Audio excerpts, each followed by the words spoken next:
custo de vida, emprego e desemprego, cesta básica, tarifas públicas, salário mínimo. Agora, na Brasil Atual, a análise do DIEESE. E nós vamos conversar com o diretor técnico do DIEESE, Fausto Augusto Júnior. Bom dia, Fausto. Bom dia, Glauco. Bom dia a todos.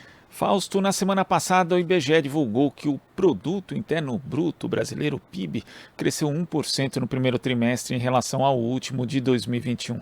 Quando a gente faz a comparação com o primeiro período do ano passado, a alta foi de 1,7%. Um crescimento pequeno, principalmente diante de uma base deprimida. Esses dados sinalizam mais uma vez que teremos um ano fraco na economia brasileira, Fausto?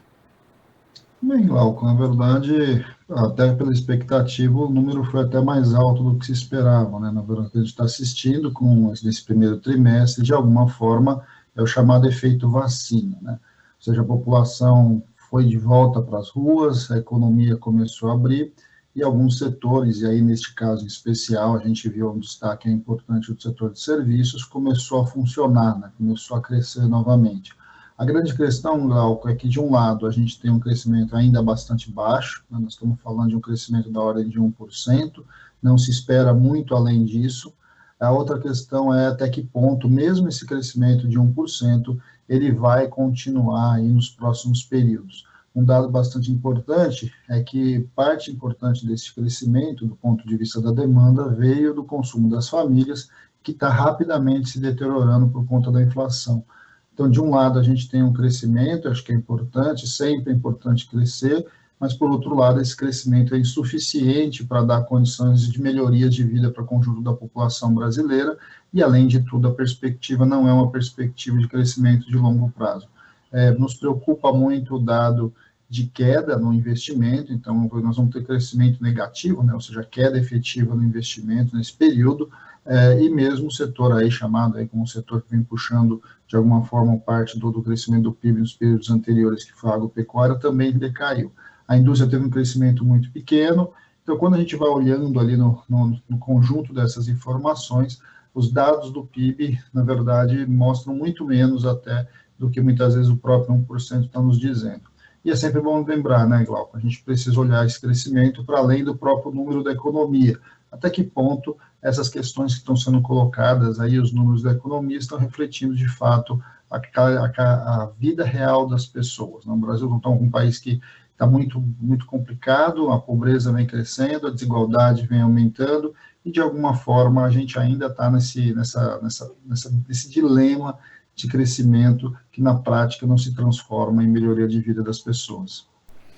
Agora, Fausto, quando a gente observa aqui os dados do IBGE, o consumo, de fato, ele acabou puxando, né, a economia, esse crescimento, como você mencionou, mas tem alguns setores aqui que preocupam. Por exemplo, a indústria cresceu 0,1%, ou seja, praticamente uma estagnação, sendo que nos 3 trimestres anteriores o setor havia registrado queda na atividade.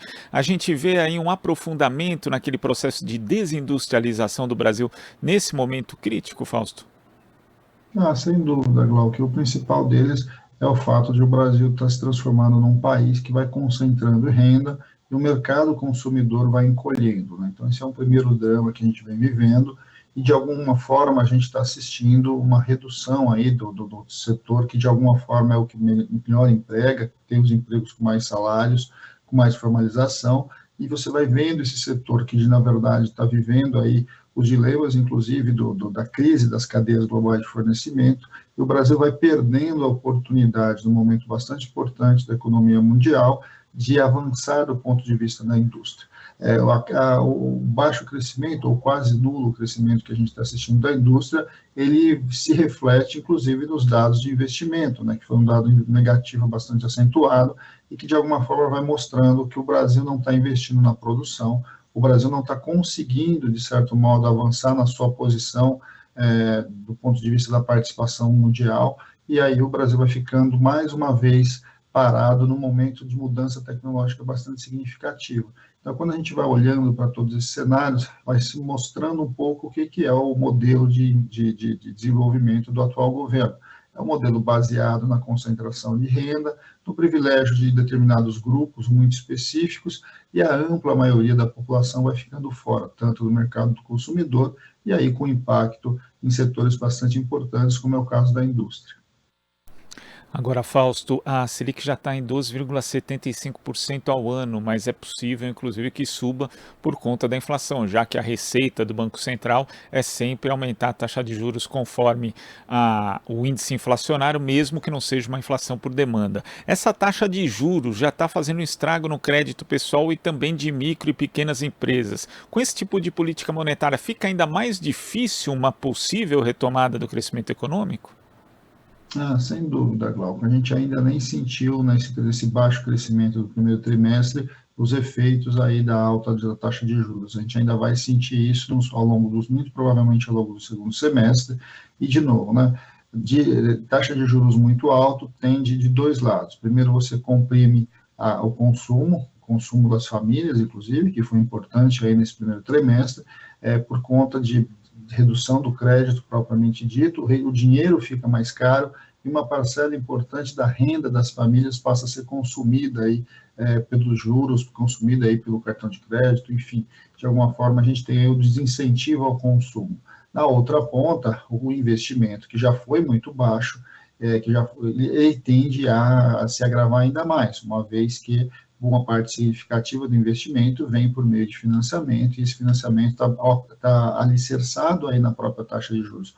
Vamos lembrar que se você é um investidor, na hora de tomar uma decisão de investir para a produção ou colocar o seu dinheiro ali nos títulos públicos, você acaba buscando ali o que tem menor risco, e aí você mais uma vez direciona o seu recurso para o financiamento da dívida e não para o investimento real. O impacto real na economia. Essa é a fórmula da alta de juros, é a fórmula que o Banco Central vem aplicando para conter a inflação, e uma inflação que a gente sabe que não está baseada no consumo, mas está baseado muito mais nos custos de produção. Então, quando a gente vai olhando para tudo isso, o cenário colocado aí para o segundo semestre não é um cenário positivo em relação ao PIB, muito pelo contrário, a gente está vendo aí um conjunto de elementos que muito provavelmente vai levar a que a economia brasileira cresça muito pouco, vai ficar gerando aí um pouco em torno do 1%, mas que é muito aquém da necessidade de um país que cresce, um país que tem demandas sociais bastante grandes a ser resolvidas, mas que o atual modelo, na verdade, busca, de certo modo, concentrar renda, transferir renda do capital produtivo para o capital financeiro e, de alguma forma, aí, se organizar a partir de um conjunto de setores privilegiados, em detrimento da maioria dos setores e da população em geral. Fausto, muito obrigado pela sua participação aqui no Jornal Brasil Atual de hoje. Um ótimo dia, ótima semana. Boa semana a todos, Glauco. Até a próxima. Até a próxima. Conversamos aqui com o diretor técnico do Diese, Fausto Augusto Júnior. Você está ouvindo Jornal Brasil Atual. As notícias que os outros não dão.